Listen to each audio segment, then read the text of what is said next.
Rain slid off the rusted guardrail like tears from a tired sky as 17-year-old Eli Turner crouched beneath the old highway bridge, hugging his threadbare backpack to his chest, pretending it still had something inside worth protecting. The world above him roared with engines and horns, but down here there was only the river's whisper and the steady hunger in his stomach. 3 nights without a proper meal. 2 weeks since anyone had looked him in the eye. Ever since his mom's illness took her and his stepfather threw him out, Eli had learned one thing: nobody stops for a homeless kid unless they want something. So when he heard the thunder of a motorcycle slowing on the wet road, his first instinct was to shrink deeper into the shadows. But then came the crash, a sharp metallic screech, the dull thud of flesh against asphalt, and a man's ragged groan echoing through the rain. Eli hesitated only a heartbeat before he ran toward the sound, his sneakers splashing through puddles. At the curve of the road lay a black leather-clad biker, his Harley tipped over, the front wheel bent. Blood trickled from his temple, mixing with the rain. "Hey, sir. You okay?" Eli shouted, kneeling beside him. The man blinked, dazed. His jacket bore a flaming skull patch and words Eli didn't recognize then: "Hell's Angels MC, don't touch the bike," the man muttered weakly. "Forget the bike, you're bleeding." Eli tore a strip from his own shirt, pressing it to the man's forehead. He had no phone, no car, just instinct and heart. The biker watched him silently for a moment that felt like a test, then whispered, "Name's Rex." His voice was gravel, but behind it there was surprise. "Eli," the boy said. "I'll get help." He sprinted to the nearby diner, bursting through the door soaked to the bone, shouting for someone to call an ambulance. The waitress stared, uncertain, until he slammed a handful of coins on the counter, everything he had. "Please. A man's hurt." Within minutes, sirens wailed down the highway. When paramedics loaded Rex onto the stretcher, he caught Eli's wrist. "Kid, you didn't have to do that." "Yeah, I did," Eli said simply, then slipped back into the rain before anyone could ask questions. That night he returned to his bridge, shivering, wondering if the man would even remember him. He didn't expect thanks. He just hoped Rex was alive. The next morning the sky cleared, sunlight glinting off the river, and Eli woke to the growl of engines, one, then another, then a swarm. The ground trembled. He peeked out and froze. Lining the dirt road in both directions were motorcycles, dozens, maybe more than 100, every one gleaming with chrome and noise. Their riders wore matching patches, Hell's Angels. Eli's heartbeat slammed in his chest.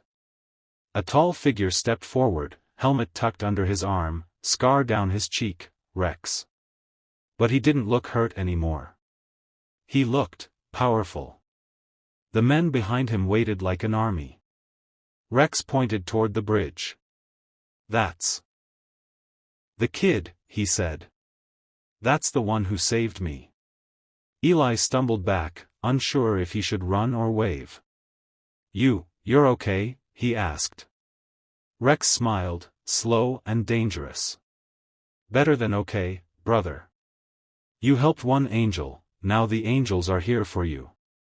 Engines rumbled like thunder rolling across the valley as the gang closed in, and for the first time in months, Eli didn't feel invisible. For a heartbeat Eli thought the rumble of engines was thunder come to claim him, the vibration running through the bridge supports and straight into his bones. Dozens of riders dismounted in practiced unison, boots crunching on gravel, leather jackets gleaming with sun-touched patches that spoke of distance and danger. He'd seen motorcycle gangs on the news, men you avoided eye contact with, but nothing prepared him for this wall of chrome and muscle that had come for a kid with nothing. Rex moved first, his scar catching the morning light, his gaze softening as he reached Eli. "You thought I forgot, didn't you?" he said. Eli opened his mouth, but no sound came. "You saved my life, kid. You patched me up when everyone else drove by. That ain't something a man forgets." The crowd shifted, revealing a long flatbed truck backed up to the bridge. On it sat a new Harley, black and silver, the seat worn just enough to show it had been ridden with respect. "You said you liked engines, right?" Rex asked. Eli blinked, confused. "You told me last night you used to help your mom's boyfriend at the garage before things went bad." Eli nodded slowly. "Well, this one's yours now. And so's the job that comes with it." Gasps rippled through the bystanders who had gathered along the road. Eli stared at the machine like it was a dream stitched from sunlight and oil. "I don't understand," he whispered. Rex clapped a heavy hand on his shoulder. "You don't have to. The angels take care of their own. You gave without wanting anything back, that's rare in this world." Another biker stepped forward, a woman with braids and mirrored shades. "We called every shop from here to Denver," she said. "Rex wants you apprenticing with me. You learn, you ride, you eat 3 times a day. Deal?" Eli's throat tightened. For months he'd survived on scraps, sleeping under concrete and counting change. Now an army of strangers offered him family. He nodded before fear could talk him out of it.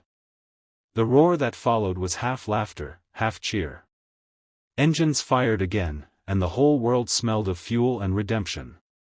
By noon Eli was sitting on the back of Rex's bike, wind cutting through his hair as they tore down the highway in formation, more than 100 riders moving like a single living creature. Every time he glanced around, he saw faces hardened by life but softened by the same strange respect. They didn't see a homeless kid, they saw a brother. Townspeople stared as the column thundered past, cameras raised, disbelief painted on their faces. To Eli, each mile felt like shaking off another chain of the past. When they stopped at an old warehouse on the city's edge, he realized it wasn't just a hangout, it was a full-fledged workshop, humming with wrenches and laughter. "Welcome to the pit," Rex said. "From today, you're learning everything about engines, 2 wheels, 4 wheels, doesn't matter. And you're getting paid honest." He tossed Eli a set of gloves and an oily rag. The first bolt Eli loosened came with a flood of memories, his mother smiling over the hum of an engine, telling him, "Fixing something is proof you still believe it can run again." For the first time since she died, he believed it too. Weeks passed in a blur of work and wonder. Eli rose with the sun, ate at the long wooden table with men and women who once scared him, and went to sleep on a clean cot inside the warehouse office. He learned torque, carburetors, timing chains, and the unspoken rule of the angels: loyalty runs deeper than oil. Every Friday night they rode out to small towns, donating food, fixing broken bikes for free, and visiting kids in shelters. "Not every angel wears a halo," Rex joked once, "but we try to earn our wings anyway." The media didn't show that side, but Eli saw it every day. One morning a local reporter arrived, tipped off by someone about the homeless kid the bikers adopted. Cameras rolled as Eli wiped grease from his hands, stammering through questions. "Why'd you help that man that night?" she asked. He shrugged. "Because nobody else did." The clip went viral within hours. Messages flooded in, job offers, donations to shelters, letters from kids who said they wanted to help people too. But Eli stayed where he was, choosing wrench over spotlight. When reporters returned, Rex met them at the gate. "He's family," he said simply. "Family doesn't do it for fame." Months later, on the anniversary of that rainy night, Rex gathered the crew. "We ride for the bridge," he announced. Over 100 engines ignited, echoing across the valley as they made their way back to the spot where it all began. At the bridge, they parked in a perfect circle around Eli, engines idling like a heartbeat. Rex held up a small metal badge engraved with wings and flame. "Eli Turner," he said, voice carrying over the roar, "you helped a brother when you had nothing. Now you've got everything you need, and something better, you've got us.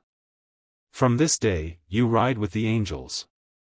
The circle erupted in cheers as Rex pinned the badge on Eli's jacket. The kid who once hid from headlights now stood bathed in them, no longer invisible, no longer hungry, proof that kindness can shake the ground louder than any engine. Later that night, as bonfires painted the clouds orange, Eli looked over the rows of bikes and thought of his mother.